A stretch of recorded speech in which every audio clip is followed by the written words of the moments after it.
I want to be clear about one thing before I start. I did not know what I was doing. I was 14 years old and I thought they looked hungry. That is the whole beginning of it.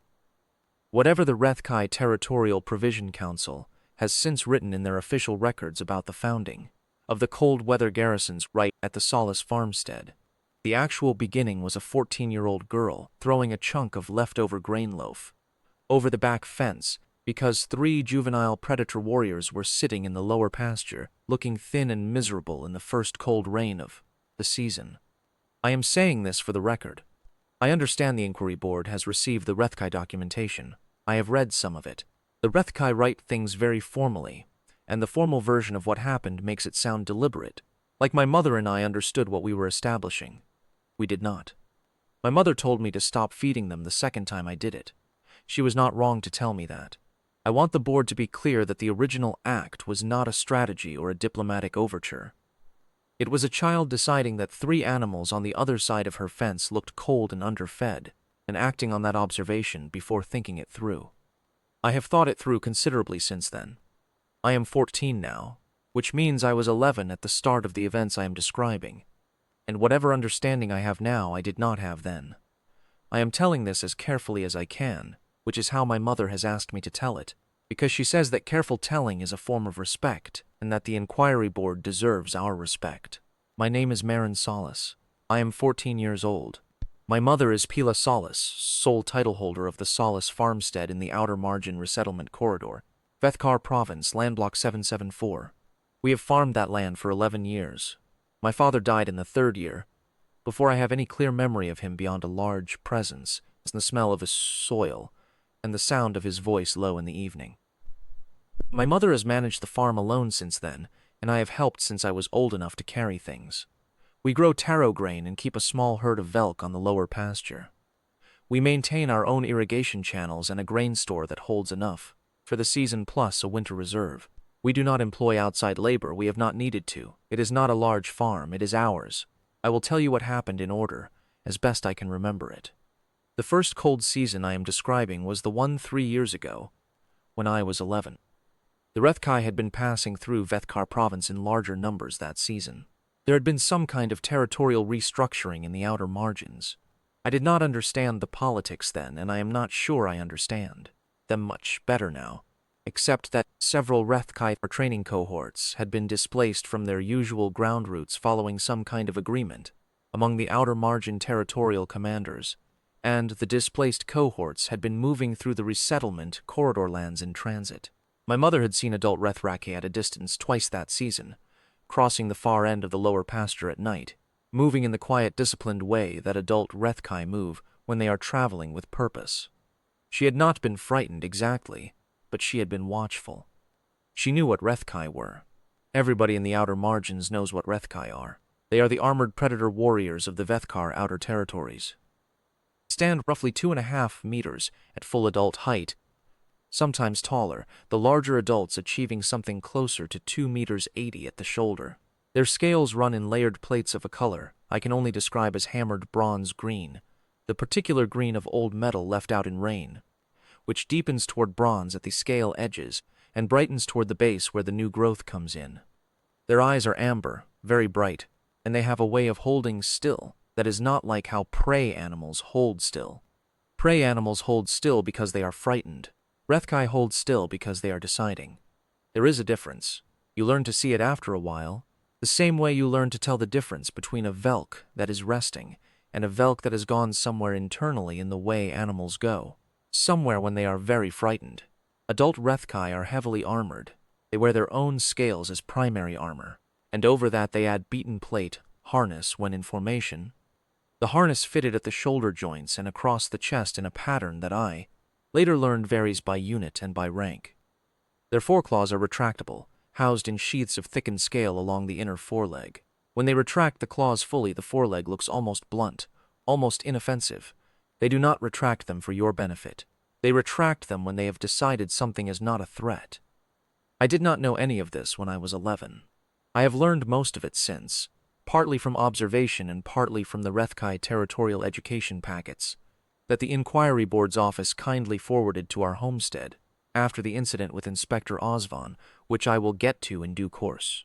What I knew when I was 11 was that 3 juvenile Rethkai were sitting on the lower pasture fence line on a cold, wet evening in the first hard rain of the season, and they looked thin. I could see their scale plates were not lying flat the way healthy Rethkai scales lie.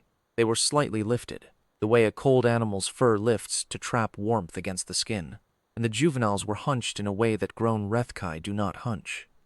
They were sitting very close together, which I later learned juveniles do when they are cold, and do not have a pack shelter to retreat to, sharing the residual heat of each other's body warmth through the scale-to-scale contact at their flanks.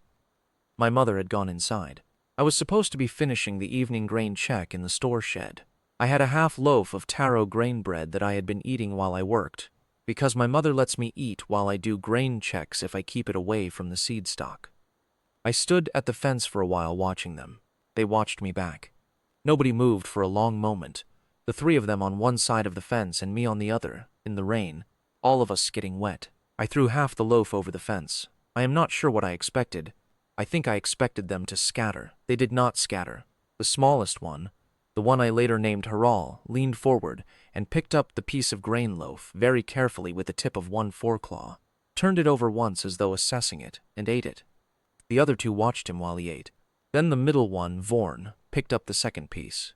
The largest, Sech, did not eat. He watched me. He watched me with the full amber attention of something that was calibrating a situation, not with the blank open look of an animal investigating food, but with a focused directional attention that went from my face to my hands, to the store shed door and back to my face. I went inside and did not tell my mother. The next evening they were at the fence line again. I had not thought about whether I would bring them anything. And then I found myself standing at the store shed looking at the grain loaf and thinking about it, and I cut another piece and carried it out. This time I walked up to the fence instead of throwing from a distance. My mother saw me through the kitchen window. She came out onto the back porch. She looked at the 3 juveniles. She looked at me. She looked at the grain loaf in my hand. She said in the particular calm voice she uses when she is being serious and expects to be heard, "Marin, do not feed them," I said. "They look hungry," my mother said. "They are juvenile Rethkai. Their pack will provide for them," I said. "Their pack sent them away."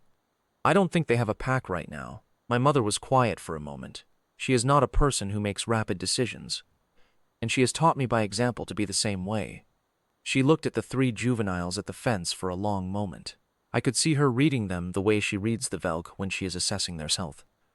The scale plates lifted at the shoulder joints, the close huddled posture, the absence of any of the confident stillness that well-fed pack-supported juveniles would have carried. Sech was watching her now, not me. Haral was watching me. Vorn was watching the grain loaf with an open focus that was the most purely uncomplicated thing any of the 3 had done yet. My mother said, "Marin, if you feed them again, they will come back every evening," I said. "I know." She went inside. She did not tell me to stop again. I want to be precise about what my mother knew and what she did not know, because I think it matters for this inquiry. My mother knew that Rethkai juveniles, who had been separated from their training cohort, were in a precarious situation. Expelled juveniles were either reclaimed by their birth pack, absorbed into another cohort, or, in the cases where neither happened, left to manage on their own through the cold season, which was hard on any young animal and harder on Rethkai juveniles, who were not built for solitude.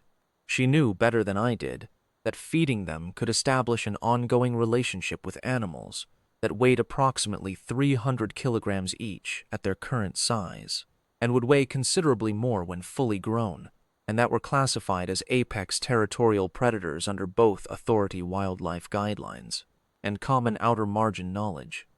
She knew that was not without risk. What she did not know, what neither of us knew, was that what I was doing had a name in Rethkai territorial doctrine. The voluntary provision of food to displaced juveniles by a non-Rethkai party constitutes what the Rethkai call a ration bond. I did not know this word until 14 months later, when the first formal Rethkai greeting delegation arrived at our front gate and presented my mother with a territorial registration document. By that point, Sech, Vorn, and Haral had been coming to the back porch every evening for more than a year, and the farm had changed in ways I was still in the process of understanding. Let me describe how the first season went. The 3 juveniles came every evening. I fed them grain loaf, because that is what we had in abundance and what I was authorized to portion without my mother's direct oversight. Grain-loaf, for the record, is taro grain pressed with water and a small measure of dried velk fat and baked into dense loaves that keep well in cold storage and that we eat ourselves as a staple. It is not a delicacy, it is plain farm food. I mention this because the Rethkai documentation refers to the provisioning grain-loaf in formal terms that make it sound more ceremonial than it was. It was just bread. I learned quickly that they had preferences. Harold would eat nearly anything and did so with uncomplicated enthusiasm, the way young animals eat when they are genuinely hungry and not yet old enough to have developed preferences. Vorn preferred the pieces with taro seeds still visible in the crust, and would work around a piece to eat the seed-dense edges before the center, which struck me as a sophisticated preference for an animal I had assumed ate whatever was available. Sech did not beg. Sech waited for me to set a piece on the fence post, and then he would take it at his own timing. Not immediately, not after a long delay, but at the moment that appeared to suit him, without appearing to rush, and without appearing to be hungry, even when I could see from the way his scale plates lifted at the shoulders that he was cold and had been out in the rain for hours. I started bringing them out at the same time every evening. I did not make a decision to do this. It just became the thing I did after the grain check-in before supper. My mother noticed. She said nothing about it for 2 weeks, and then she said, "You are keeping a schedule." I said, "Yes." She said, "They know your schedule." I said, "I know." She looked at the window toward the back fence and said, "All right," and did not say anything else. By the 4th week, Sech was not sitting at the fence line when I came out in the evening. He was sitting inside the lower pasture on our side of the fence, approximately 30 meters back from the boundary, at the edge of the pasture grass where it gives way to packed dirt near the store shed. He was not close to the house. He had not broken through the fence or jumped it. I checked the fence line thoroughly the first time I found him inside the pasture and found no breaks. We found the entry point 2 days later, a place on the northwest corner where 2 fence boards had been carefully removed and then put back, the boards replaced in their brackets without damage, the bracket pins replaced in the correct holes. Sech had let himself in and then replaced the boards behind him. My mother found this detail funnier than I expected her to. She showed me the replace boards, inspecting the bracket pins and the boards themselves for any stress marks, and then she stood back and looked at the spot and said, "That one is polite." It was the first time I heard her speak about any of them with something that approached warmth. She said it in the same tone she uses when she is pleased with a tool that has done its job correctly, which in my mother's lexicon is genuine appreciation. I remembered it. Through the remainder of that first cold season, Sech began sitting in different positions around the farm in the evenings, always outside the buildings, always at a distance from the velk that seemed calibrated not to disturb them, but in positions I gradually came to recognize as deliberate rather than random. He was at the north corner of the grain store shed most nights, where there was a clear sight line to the main track-in. He was at the top of the lower pasture slope on the nights when the wind came from the northeast, which is the direction from which the nearest resettlement track approaches our land. He was near the back porch steps on the nights when my mother worked late in the fields and came in after dark. I was 11 years old. I did not think of the word patrol. I thought of it as Sech keeping me company while I did chores, because that is the plainest description of what it felt like. He did not interact with me directly during these evening circuits. He simply occupied the space, in the particular occupied way that large, calm things occupy a space and make the space feel more settled. Vorn and Harold continued to use the fence line as their primary boundary. They came when I came, they ate, and they left when I went in for the night. But they began to linger longer each week, staying after the food was finished, sitting together at the fence and making the low subsonic chest rattle sound that I had learned to recognize.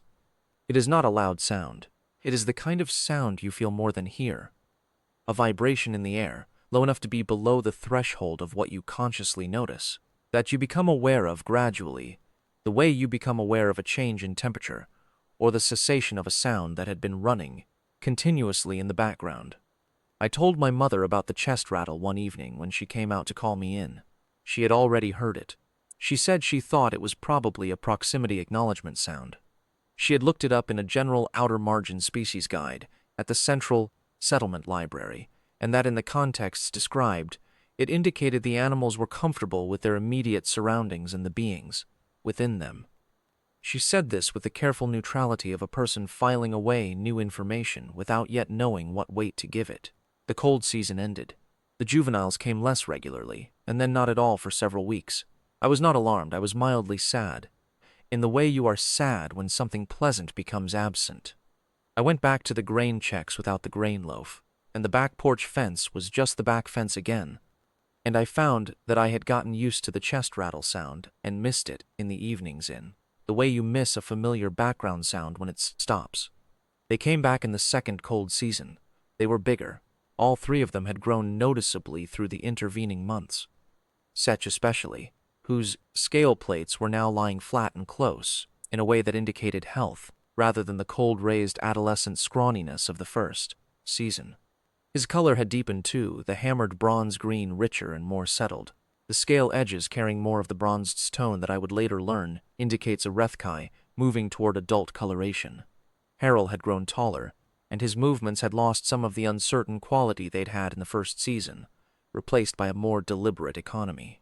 Vorn was broader through the shoulders, and he had developed the habit of testing the ground before he put his full weight on it, a small, careful gesture that I would see in adult Rethkai later and understand as a sign of spatial awareness developing. They were not the thin, huddled juveniles I had first seen. They had the beginning look of what they were going to be. They appeared at the fence line on the first cold evening of the second season, as though no time had passed. Harold was at his usual position. Vorn was at his. Setch was already inside the lower pasture, already at the north corner of the grain store shed, already in the position that had become his. My mother and I stood on the back porch for a moment when I noticed them. My mother said, without particular inflection, "I suppose you are going to feed them," I said. "Yes." She looked at Setch at the grain store shed corner. She looked at Harold and Vorn at the fence. She went inside without saying anything else. I went to the store shed and cut the grain loaf, larger pieces than the first season because they were larger. It is during the second season that things began to change in ways I found harder to explain at the time. I will try to describe them accurately because the inquiry board will need to understand how we arrived at the Rethkai. Documentation, and the documentation does not explain the steps, it only records the conclusion. Setch's position keeping became more regular. He began to be at certain locations at consistent times. The grain store shed corner at the start of evening, the eastern rise by the time the light faded, the back porch steps by full dark, with the consistency of an animal following a deliberate pattern, rather than a random one. I noticed this over the course of several weeks and began checking my observations against the previous week's patterns, and found that the regularity was genuine. He was following a route. Not a search pattern, not territorial marking, a watch route, circuit by circuit returning to each position on a schedule. I told my mother this, she said. "How long has he been doing it?" I told her my best estimate was since the second week of the season. She nodded and said, "He was probably doing it last season too, and we were not paying close enough attention to see it." I thought about this and thought she was probably right. Then she said, "Do you know why he is doing the eastern rise?" I said. "Because you work late out there sometimes." She looked at me for a moment. She said, "Yes, that is what I think too." She went to the window and looked at the eastern rise where Setch was sitting in the last of the light. She was quiet for a moment. Then she said, "We should acknowledge it." The next evening she began leaving a second piece of grain loaf at the north corner of the grain store shed before she came. Inside for the night, set on the fence post at the pasture gate, the post that was nearest to the position Setch occupied when he came off the eastern rise. She set it there the way she sets the velk feed in the trough, a regular, unremarkable provisioning act, neither ceremonial nor casual, just something done at the right time in the right place. Setch began taking it from the post every evening. Harold, in the second season, began doing something that I found harder to understand. He began watching my mother do farm work with a focused, deliberate attention that was qualitatively different from the way animals watch human activity out of general curiosity. He would position himself near whatever she was working on, not in her way, not close enough to impede her, and observe with the careful, directed attention of someone learning a procedure. He watched her mend fence boards, noting the sequence of steps. He watched her sort seed stock, following the categorization process she used. He watched her repair the taro irrigation channels after a hard frost broke 3 of the joints, and he watched this more than once, on multiple repair sessions, until I think he understood what she was doing and why. I mentioned to my mother that Harold seemed to be watching her work. She said she knew. She said she thought he was learning the farm. Not learning in the way an animal learns where the food is kept, but learning in the way a person would if they were new to a place and wanted to understand how it functioned. I said, "Why would he want to know that?" She said, "I don't know exactly, but he watches the same things more than once. He is not doing it out of boredom." She was right, and I know this because Harl, at some point in the middle of the second cold season, began to help. Not in response to requests, not following commands. He simply began appearing at the places where work was needed and doing something about the need. The fence gap in the lower pasture's northwest corner that had been compromised since autumn. Harl moved 2 large field stones from the base of the pasture slope and placed them against the post, one on each side, stabilizing the post in its socket. The stones were each the size of a large grain sack and too heavy for me to move without machinery. He placed them, with the careful precision of someone who had thought about the load distribution before moving anything, and when he was done, the post was solid. The irrigation channel joint that kept cracking because the soil beneath it had been softened by the autumn rains. Harl packed the soft zone with flat river stones taken from the creek bed at the southwest edge of the property, building a supporting bed beneath the joint over the course of 2 evenings, working methodically in the way my mother works. No rushed movements. Each stone placed and tested before moving to the next.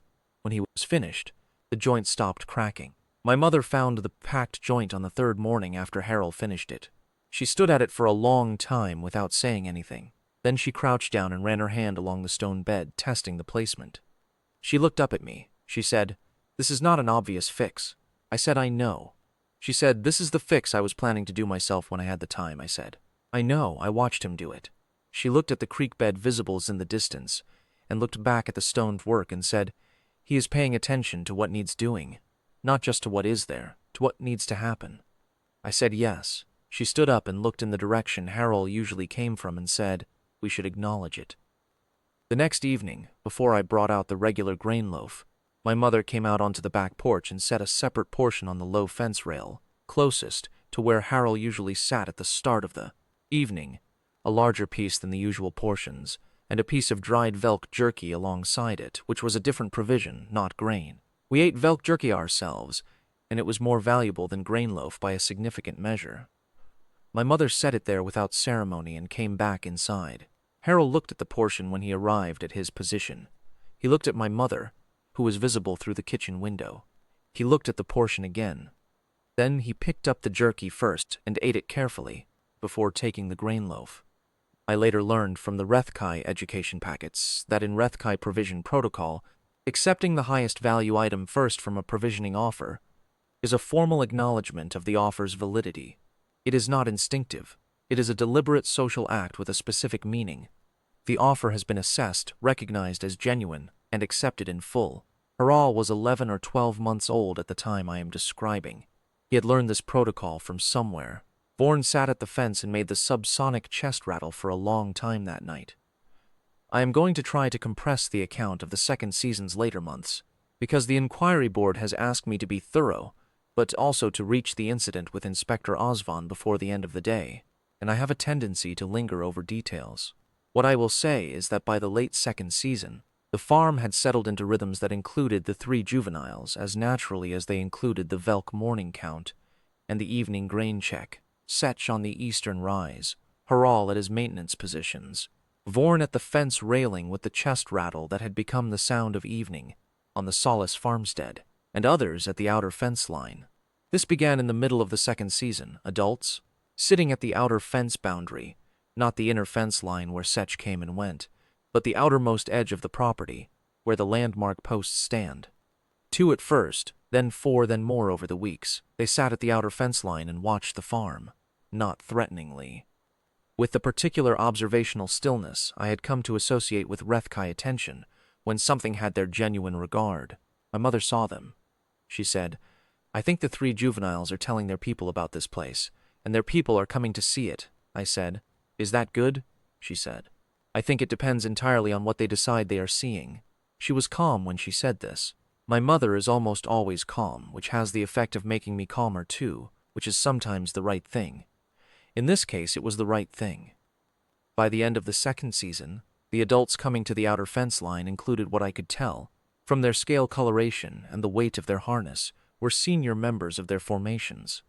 Not the young adults, whose harness was plainer and whose bronze green was lighter. The ones whose scale plates had deepened toward the older bronze, heavy and settled, and whose harness showed the careful maintenance of equipment that had been in use for many years. One of these seniors, late in the second season, came to the inner fence line for the first time. He did not come to the back porch. He stopped at the inner fence and sat there, approximately 10 meters from the porch steps, and looked at my mother for a long moment. My mother had come out to get something from the store shed and found him there. She looked back at him without alarm, in the way she had looked at everything about this situation from the start. Paying attention, making no sudden moves, not projecting anything she did not feel. He made a sound, not the chest rattle I knew, something lower, more deliberate, single-noted. Then he looked at the back porch, specifically at the spot on the porch steps where Sech sat in the evenings. He looked at the porch for a long moment. Then he looked back at my mother. My mother said, "Good evening." He looked at her for another moment. Then he left. I asked my mother afterward what she thought had happened. She said she thought he had come to assess the arrangement, to see the farmstead with his own eyes and make his own judgment about it, the same way you go to look at a piece of land or equipment yourself before committing to it, even if you trust the report you have been given. She said it without bitterness. She said it as plain description. He was back twice more before the end of the second season. Each time he sat at the inner fence for approximately 20 to 30 minutes, watching the evening activities, the grain-loaf portioning, Sech taking the post provision, Harrell at his maintenance position, Vorn and the chest rattle, and then left. He never spoke. He never made the deliberate single note again. He watched. My mother began calling him the compact elder in our household conversations, without knowing she had chosen a term that had Rethkai precedent. The third cold season was the one that ended with Inspector Osmond's visit. The farm, by the start of the third season, had settled into what I can only describe as a working ecology. Sech was at his positions. Harrell continued his maintenance work, which had expanded to include checking the Velk fence line and, on 2 occasions, shifting heavy lumber that my mother needed moved for the grain store repair, carrying pieces that would have required machinery or 2 adults to manage alone. Vorn sat at the back porch railing most evenings and appeared content to be present without particular purpose, which I found humanizing in a way I could not have articulated at 11, but can say more clearly now. He was there because he wanted to be there. The chest rattle had become part of the evening sound, the way the Velk settling calls are part of the evening sound. The compact elder came once at the start of the third season. He sat at the inner fence for perhaps 25 minutes and watched the back porch. Routine. Then he came twice more, approximately 6 weeks apart. Each time the same observation, the same measured departure. The outer fence line ranged between 8 and 30 adults on any given evening, depending on transit patterns through the outer margins. My mother had stopped counting. She had decided it was not useful information, and that counting was a kind of vigilance she did not want to build into the routine. The resettlement order arrived on a plain authority notice paper, delivered by the standard post rider on a morning in late mid-season. My mother read it twice at the kitchen table and set it down. It stated that the Solace Farmstead, Land Block 774, had been reclassified under the Outer Margin Resettlement Corridor Expansion program, and that the property would be reclaimed by the authority under standard agrarian land transfer provisions. The effective date was standard 30-day notice from the date of the order. An inspector would arrive within the notice period to begin the intake assessment and transfer documentation. My mother read it a third time. Then she looked out the kitchen window toward the back porch. It was late afternoon. Sech was not at the porch steps yet. It was too early. He was on the eastern rise. She could see him from the kitchen window if she leaned slightly to the right, which she did for a moment. She said, to no one in particular, "I see." She wrote a formal letter of objection to the authority office in Vethkaar Central Settlement, citing the 11-year farming tenure, the absence of back provision payments she was owed under the Standard Agrarian Settlement Compact, and several procedural irregularities in the reclassification notice. She sent it by the next post rider. She did not mention the Rethkai in the letter, because at that point she did not know they were relevant to the authority's jurisdiction question. What we did not know was that the compact elder had received notification of the resettlement order. I do not know the mechanism by which he received it. The Rethkai Territorial Registry monitors changes to outer margin land classifications through a system that predates the authority's own monitoring infrastructure, and changes to registered sites are apparently flagged to the relevant territorial senior. The Solace farmstead had been in their registry for, at that point, approximately 14 months since the formal ration bond designation was first logged, which I have since been told was retroactively to the date of my first grain-loaf provision in the first cold season. The compact elder came to the inner fence line 4 days after the resettlement notice arrived. He sat there for much longer than usual, nearly an hour, I think, though I was not watching the clock and am giving an estimate. He looked at everything: the grain store, the taro rows in their end-of-season state, the velk in the lower pasture, the back porch and its posts and the railing where Vorns sat, the post at the pasture gate where Setch's evening provision was set. All of it, piece by piece, slowly. My mother came out and stood on the back porch when she noticed him. She stood and looked at him without speaking. He looked at her, then he looked at the farm again, then he looked at Setch on the eastern rise. Setch returned the look. Something passed between them that I could not decode, some information exchanged at a register I was not equipped to read. Then the compact elder made the deliberate single note again, lower and longer than I had heard it before, and then 2 more sounds beneath it, complex and layered, that I did not know. He was not speaking to my mother. He appeared to be speaking to himself, or making some internal formal notation, the way my mother sometimes says the name of a thing she is deciding while she looks at it, not for anyone else's benefit but to make the decision solid. Then he left. My mother stood on the back porch for a moment after he went. She said, "I think something is happening that has nothing to do with us," I said. "What do you mean?" she said. "I think he is doing something official. I think this is not him visiting. I think this is him inspecting." She was right. 14 days before Inspector Osvan was due to arrive, a formal Rethkai Territorial registration document arrived at the Solace farmstead by Rethkai courier, one of the younger adults who had occasionally been at the outer fence line, wearing a formal dispatch harness I had not seen before, who presented the document to my mother at the front gate with a recitation in Rethkai, and then waited while she acknowledged receipt. A translation pack arrived by the same courier, which was thoughtful. The translation pack was 6 pages. My mother read all of it at the kitchen table that evening, slowly, starting from the beginning 3 times. I sat at the other end of the table and waited. She set it down eventually and looked at the window and was quiet for a moment. Then she said, "The Solace farmstead, land block 774, has been entered into the Rethkai Territorial Registry as a cold weather garrison site under the Rethkai Territorial Provision Doctrine, subsection Extended Ration Bond, with the founding date recorded as the date of the first grain-loaf provision at this location, which the registry specifies as approximately 3 years prior." She paused. She said, "Cold weather garrison status under Extended Ration Bond designation carries territorial protection status under Rethkai Compact Law. The Compact Law predates the Resettlement Authority Charter by 412 years. Any claim under a jurisdiction of lesser historical standing is subject to compact law review before it can be actioned. The review process is conducted by the Rethkai Territorial Provision Council. The minimum review period is 120 days. She paused again. I said, "What does that mean in plain terms?" "It means that this Marm has been a Rethkai filitary installation since the first evening you threw grain-loaf over the back fence." She was quiet for a moment. Then she said very carefully, "They turned your grain-loaf into doctrine," I said. "My grain-loaf," she said, "yours and mine. The Provisioning Act requires both the offer and the continuation. You initiated," I continued.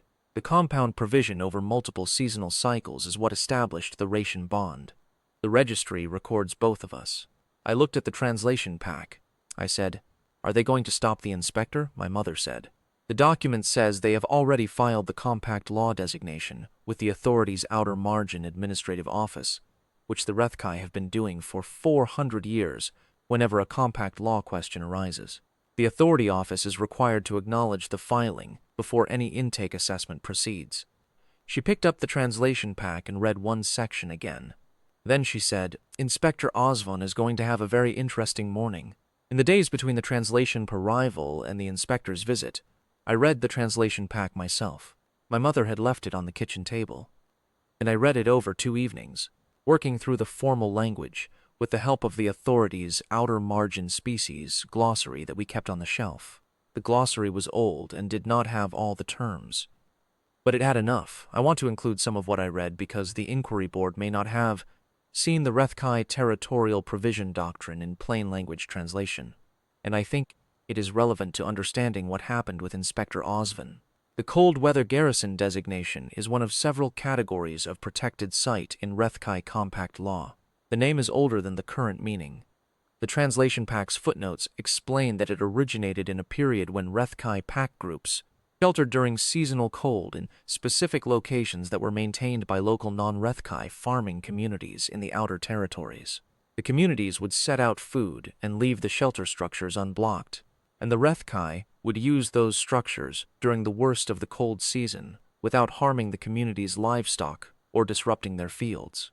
Over time, the arrangement was formalized into doctrine.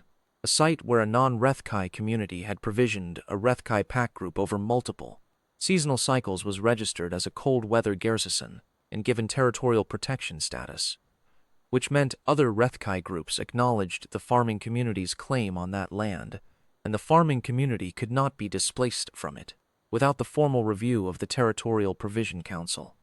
400 years ago, this was a practical mutual arrangement for outer territory survival.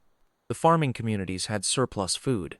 The Rethkai packs had territorial standing and predator deterrence. The compact worked because both parties held up their end without formal agreement, just by showing up season after season in the same place, providing and receiving in a consistent and reliable way. The translation pack noted that the cold weather garrison designation had not been formally invoked in the Vethkar outer margins for approximately 67 years.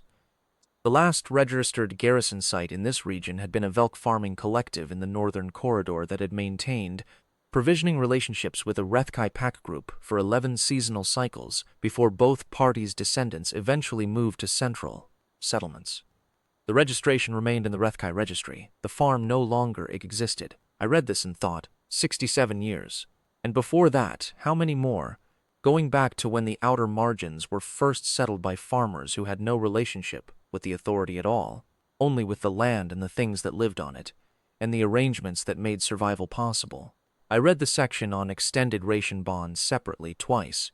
The extended ration bond is a specific subcategory of the cold weather garrison designation that applies when the provisioning party is not a formally recognized community but an individual household. The Founding Act requirements are a provision of food made voluntarily to Rethkai juveniles or adults in circumstances of genuine scarcity, not as a trade or transaction but as a unilateral act with no state expectation of return. The continuation requirement is the provision must be maintained on a consistent schedule over at minimum 2 full seasonal cycles by the same household or its members, without discontinuation except in cases of documented hardship. The compound provision requirement is the Founding Act and the continuation must both be willingly performed. If the founding member and a different household member share the provisioning across seasonal cycles, both are registered as provisioning officers. I sat with this for a while at the kitchen table. The Founding Act, a 14-year-old girl throwing grain-loaf over a fence on a cold evening, with no expectation of anything. The continuation, her mother setting a piece of grain-loaf at the pasture gate post every evening for 2 seasons and part of a third, because she had seen Setch keeping watch and decided to acknowledge it. No negotiation, no agreement. Just showing up, evening after evening, in the same place with the same practical care. I thought about what my mothers had said. I do not think it was the grain loaf. I thought I understood better now what she meant. It was not the grain itself, it was the reliability of it. The fact that it was there every evening, in the same place, set without ceremony by a person who expected nothing back, except the sound of the chest rattle in the dark. You can feed an animal once and it will take the food. You can feed it every day for 3 years and it will understand something completely different about you. My mother found me reading the translation pack on the second evening and sat down across from me. She said, "What are you thinking about?" I said, "I am thinking about how they knew we were not going to stop." She said, "What do you mean?" I said, "The bond requires 2 full seasonal cycles minimum. They could have logged it after the first cycle. They waited until the end of the second and into the third. They were checking that we were going to keep doing it." My mother looked at me for a moment and then said, "Yes, I think that is exactly right," I said. "And the compact elders' visits," she said. "The inspections," I said. He was verifying the provision, not just looking at the farm. He was checking that the provision was still consistent, that we had not changed our approach. My mother was quiet for a moment. She said, "I think we passed something. I think the document arriving when it did was not coincidental. I think the timing of it, after 3 full seasonal cycles, just before a threat to the farm appeared, was deliberate." I thought about this for several days in the quiet of the farm in the evenings, with the chest rattle in the air and Setch on the eastern rise and Harral at his positions and the smell of taro grain in the cold.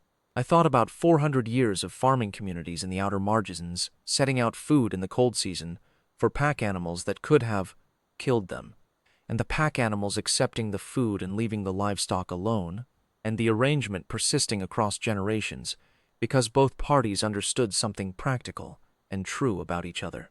I thought about my mother and her careful, unremarkable provisioning of the post at the pasture gate. I thought about Harral packing stones around the irrigation joint in the dark. I thought, this has been happening for a long time. We just did not know we were doing it. Inspector Threlosvan arrived at the start of a clear, cold morning, 11 days after the translation pack arrived. He came in a standard authority ground transport, mid-range, gray, clean, with a second transport carrying 2 junior staff behind him. He came up the main track at a deliberate and professional pace, which is the pace of a person who does his job carefully and expects the process to proceed according to its normal shape. He had his intake forms in a binder. He was, from what I could see from the upper window, a man of approximately 40 years, neat in his authority field jacket, with the particular focused calm of someone who processes outer margin resettlement assessments with regularity, and has done this many times. The farmhouse was ringed by 47 Rethkai. I want to be accurate about the count because I did count them that morning from the upper window before the transport came up the track. 21 at the outer fence line, spread at regular intervals that were not random. They were spaced, I realized, with the consistent gaps of a formation, not the irregular clustering of animals drawn to a point of interest. 11 at the inner fence line in a second formation inside the first. At the back porch, Setch at the top of the porch steps, Vorn at the railing post, Harral at the northwest porch corner. 6 adults I not seen in those positions before, occupying the remaining porch rail sections in an arrangement that was clearly deliberate. The porch was steaded then, a position, and the position was staffed. 4 on the eastern rise, including the compact elder. 3 at the northwest corner near Harral's traditional maintenance position. None of them were moving. The farm was completely still, in the particular quality of stillness that 47 Rethkai in decided positions creates. Not tense, not aggressive, simply completely and absolutely present. Inspector Osvan's transport slowed and stopped approximately 30 meters from the main gate. He sat in the transport. I watched him through the window for a long moment. He was looking at the farmhouse and the fence lines and the formations around them, his head moving slowly, taking inventory the way a careful person takes inventory of a new situation. He was not panicking. I will say that for the record, he did not panic.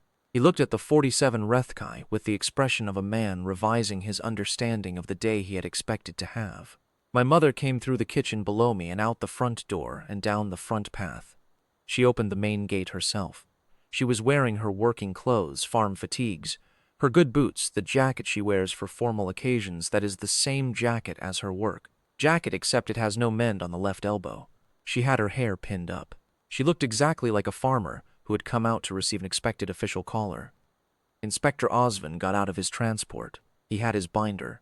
He walked to the gate and introduced himself and stated his purpose with full professional composure. He was admirably composed. I want that noted. My mother introduced herself and said she had been expecting him, and that she hoped the drive had not been too difficult. He said the drive had been fine. He said he had some questions about a territorial registration document his office had received. My mother said she thought he probably did. He looked at the farmhouse. He looked at the formations. He looked at the back porch, where Setch was at the top of the steps, amber eyes, level scale plates fully settled and flat against the body in the way they settle when a Rethkai has decided on its position and intends to hold it, 4 claw sheaths closed and visible along the inner forelegs. Inspector Osvan said, "The document received by my office indicates this property carries cold weather garrison status under Rethkai compact law." My mother said, "That is my understanding as well," he said. The compact law designation predates the Resettlement Authority Charter, my mother said, by 412 years according to the translation pack. He looked at his binder. He looked at the forms inside it, he said. The basis for the Garrison designation is recorded as an extended ration bond, established at this location over a period of 3 seasonal cycles. My mother said. Yes, he said, and the Provisioning Act that established the bond. He checked the documentation, originated with a household member of the farming tenure at this farmstead beginning approximately 3 years prior. My mother said, yes, my daughter. She was 11 when she started. Inspector Osvan looked at the documentation for a moment. He looked at the farm. He looked at the 47 Rethkai who were looking at him.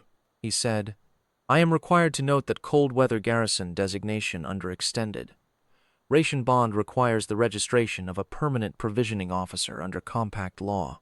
Has a provisioning officer been designated in the registry documentation? My mother said, I believe so, yes. My daughter is listed as the initiating provisioning officer. I am listed as the continuing provisioning officer.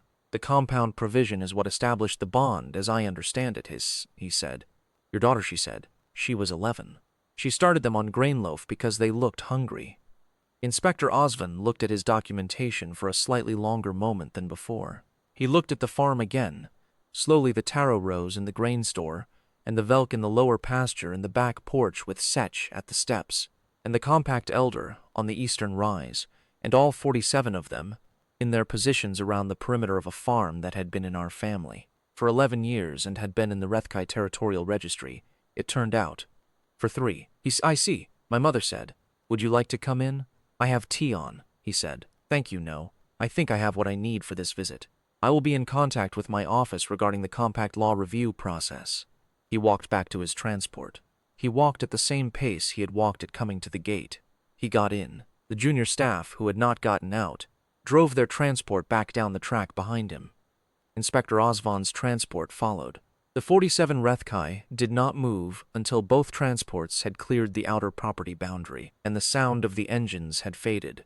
Then Sech rose from the back porch steps and came down the front path to where my mother was standing at the open gate. He stood beside her. He did not touch her. He stood close enough that she could have put her hand on his shoulder without reaching, and after a moment she did put her hand on his shoulder, flat against the bronze-green scale plate, and held it there. Sech made the subsonic chest rattle, very low and very steady, for a long moment. Then he walked back to his position on the eastern rise, where the compact elder was beginning to descend. My mother came inside. She closed the front door and stood in the kitchen for a moment. Then she sat down at the table. I said, "Are we all right?" She said, "Yes. Yes, I think we are all right," I said. "Did you know they were going to do that? All 47? She said. I knew the compact elder had filed the documentation. I did not know the scale of what they would send. I sat down across from her. I said, "I didn't know taro grain-loaf could do that." My mother looked at me for a moment. She said, "I do not think it was the grain-loaf." I said, "Then what was it?" She thought about this for a while in the way she thinks about things that matter, slowly, and from more than one direction. She said, "I think it was that we saw they were hungry, and we did something about it, without making it a transaction, without asking what we would get for it, and then we kept doing it every evening, without fanfare, without keeping score." I thought about Sech replacing the fence boards behind him so as not to leave a gap. Harold packing stones around the irrigation joint in the cold. The compact elder standing at the inner fence line looking at everything my mother had built here over 11 years, cataloging it the way you catalog something you have decided to be responsible for. I said, "Do you think it stays like this, the Garrison designation?" She said. "The translation pack indicates the registration is permanent unless the provisioning bond is formally dissolved by either party. Neither party has dissolved it." I said, "We're still going to feed them every evening." She said, "Yes," I said. "And they are still going to be at the fence," she said. "I believe so." Outside through the kitchen window, I see the outer fence line slowly thinning as the formations dispersed back into the outer margins, moving in the quiet, purposeful way of things that have completed what they came to do. But Sech was still on the eastern rise. Heral was at the northwest corner. Vorn was at the back porch railing, and the subsonic chest rattle was in the air, low and steady and continuous, the sound of something alert and settled at the same time. My mother got up and went to the store shed and cut 2 pieces of grain loaf. She brought one back and set it on the post at the pasture gate. It was mid-morning, it was not evening yet. She set it there anyway. I went and stood beside her at the porch railing for a while, and we watched the eastern rise. And Setch was there, and the cold air had the particular quality it has on clear late-season mornings before the serious cold comes in. And the farm was quiet and ours. That is the account I have to give the inquiry board. I have tried to be accurate about what I knew at the time and what I have learned since. I am available for further questions. My mother has authorized me to speak on her behalf as well as my own. I would ask the board to note, for the record, that I was trying to help 3 animals who looked cold and hungry. I would ask the board to note that my mother helped me do it, without being asked and without making it complicated. Everything else that followed, the Rethkai decided. We just showed up every evening with grain-loaf, and they showed up at the fence, and over 3 seasons both sides understood something about the other. The farm is still ours. I believe it always was. I think the Rethkai understood that before we did, and decided it was worth protecting, and then protected it the only way they knew how, formally, thoroughly, and with 47 witnesses. Setch is still on the eastern rise every evening when my mother works the late taro rows. I have stopped thinking of it as anything except what it is: a large armored predator warrior keeping watch on the place he has decided is worth watching, for a family he has decided is worth keeping. My mother leaves the grain loaf at the post every evening, and he takes it at his own timing, and neither of them makes any event of it, and that is exactly right.